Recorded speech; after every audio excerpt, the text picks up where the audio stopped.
सो आज का अपना टॉपिक है what is the difference between array and collection. तो मैं यहां पे लिख लेता हूं एरे एंड यहां पे मैं लिख लेता हूं कलेक्शन। जो सबसे पहला डिफरेंस है एरे एंड कलेक्शन का वो ये है कि एरे के अंदर हम प्रिमिटिव एंड नॉन प्रिमिटिव दोनों टाइप की वैल्यू स्टोर कर सकते हैं। अब ये प्रिमिटिव और नॉन प्रिमिटिव क्या होता है? प्रिमिटिव का मतलब बेसिकली होता है कि आपके ऐसे चीज जो सिंगल है, लाइक इंटीजर हो गया, फ्लोट हो गया, डबल हो गया, ये सारा आपका प्रिमिटिव होता है। उसके बाद आपका कैर हो सकता है इसमें। सो प्रिमिटिव का वो सिंगल सिंगल चीजें हम एरे के अंदर स्टोर कर सकते हैं और उसकी के अंदर हम नॉन प्रिमिटिव चीजें भी स्टोर कर सकते हैं। सो एरे एक तरह का मल्टी टैलेंटेड इंसान होता है जो अपने अंदर प्रिमिटिव भी रखता है और नॉन प्रिमिटिव भी रखता है। अब ये नॉन प्रिमिटिव क्या होते हैं? नॉन प्रिमिटिव का बेसिकली मतलब होता है ऑब्जेक्ट्स। आप एक वर्ड कह सकते हो, कोई पूछेगा नॉन प्रिमिटिव क्या होते हैं? नॉन प्रिमिटिव एक तरह के ऑब्जेक्ट्स होते हैं, या अलग अलग टाइप के होते हैं नॉन प्रिमिटिव, लाइक स्ट्रिंग हो गया, पॉइंटर हो गया, ऐसे ये बहुत टाइप के होते हैं नॉन प्रिमिटिव। एंड कलेक्शन, अगर हमें कोई बोले कलेक्शन क्या होता है, लाइक एरे तो दोनों होते थे, इसके अंदर प्रिमिटिव भी होता था, नॉन प्रिमिटिव भी, लेकिन कलेक्शन के अंदर सिर्फ एक चीज होगी जिसको हम कहेंगे नॉन प्रिमिटिव। तो पहला डिफरेंस तो ये हो गया कि एरे अपने अंदर दोनों टाइप की वैल्यू रख सकता है। वो अपने अंदर प्रिमिटिव टाइप की वैल्यू भी रख सकता है और नॉन प्रिमिटिव टाइप की वैल्यू भी रख सकता है। वेयरएस कलेक्शन अपने अंदर सिर्फ एक टाइप की वैल्यू रख सकता है जिसको हम कहते हैं नॉन प्रिमिटिव। ये हो गया अपना पहला डिफरेंस।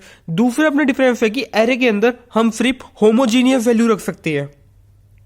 होमोजीनियस का मतलब है कि लाइक मैंने यहां पर एक एरे बनाया एंड इसके अंदर मैं सिर्फ एक ही टाइप की वैल्यू दूंगा, या तो मैं यहां पे सिर्फ नंबर दूंगा, या तो मैं यहां पे सिर्फ कैरेक्टर दूंगा। मैं एक ही टाइप की यहां पे वैल्यू दे सकता हूं, सिर्फ एक टाइप की मैं यहां पे वैल्यू दे सकता हूं। लेकिन एक चीज याद रखना कि मैं एरे के अंदर ऐसा कर सकता हूं, ये अलाउड है एरे के अंदर। अब क्या आप बोलोगे ये अलाउड है? हाँ, ये अलाउड है एरे के अंदर, क्योंकि जितने भी कैरेक्टर होते हैं ना एरे के अंदर, जितने भी, या पूरी प्रोग्रामिंग के अंदर जितने भी हम कैरेक्टर लिखते हैं ऐसे करके, सबको इंटीजर ट्रीट किया जाता है। तो ऐसा हम लिख सकते हैं, हमारे प्रोग्राम में एरर नहीं आएगी, लेकिन इसको अच्छा नहीं माना जाता फिर भी, क्योंकि कंफ्यूजन क्रिएट हो सकती है। लेकिन अगर हमसे पूछे कि यहां पे कैरेक्टर लिख सकते नहीं लिख सकते ऐसा, तो हम लिख सकते हैं, क्योंकि कैरेक्टर को प्रोग्रामिंग में एक इंटीजर की तरह ट्रीट किया जाता है। तो जो इसकी आस्क की वैल्यू होगी वो यहां पे प्रिंट कर देगा, आस्क या यूनिकोड वैल्यू वो इसकी यहां पर प्रिंट कर देगा।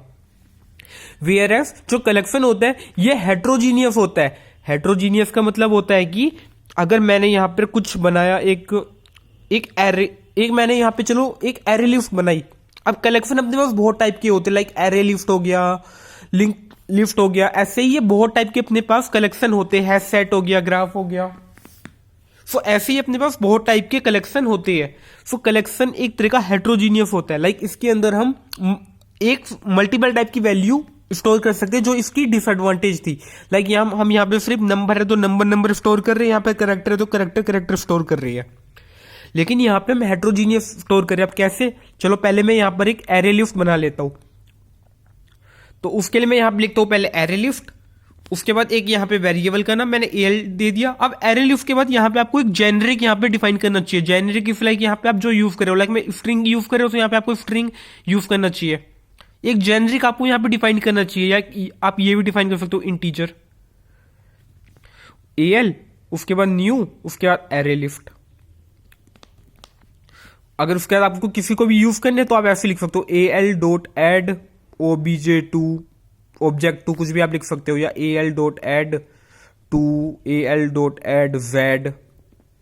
तो ऐसे आप कुछ भी लिख सकते हो, क्योंकि ये एक तरह का हेट्रोजीनियस होता है।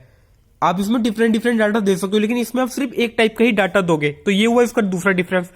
इसका तीसरा डिफरेंस है कि इसका साइज जो है यहां पर, इसको आप चेंज नहीं कर सकते। अगर आपने इसको एक बार 5, 10 डिफाइन कर दिया तो इसको आप चेंज नहीं कर सकते, वेयरएस इसका साइज यहां पे आप चेंज कर सकते हो। सो ये हुआ इसका अगला डिफरेंस। सो मेन इसमें जो मेन डिफरेंस थे एरे एंड कलेक्शन में, वो यही मेन 3 डिफरेंस थे।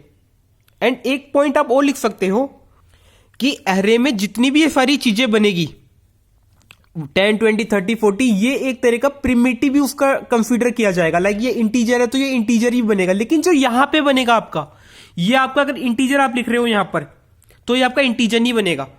ये आपका ऑब्जेक्ट बनेगा। यहां पर प्रिमिटिव में जितना भी कुछ बनता है कलेक्शन के अंदर, इसको ऑब्जेक्ट बनेगा। सो ऑब्जेक्ट की हमें अब यहां पर इसकी टाइप कास्टिंग करनी पड़ेगी रैपर क्लास का यूज कर रैपर क्लास का यूज करके। अब ये यहां पे अगर अब ये वाला इंट नहीं रह जाएगा, अब ये वाला इंटीजर हो जाएगा, क्योंकि हमने यहां पे रैपर क्लास का यूज करके इसकी टाइप कास्टिंग कर दी। क्योंकि यहां पे ऑब्जेक्ट बना है, यहां पे इंटीजर नहीं बना, और यहां पर ये इंटीजर ही बने, INT बना है यहां पर ये।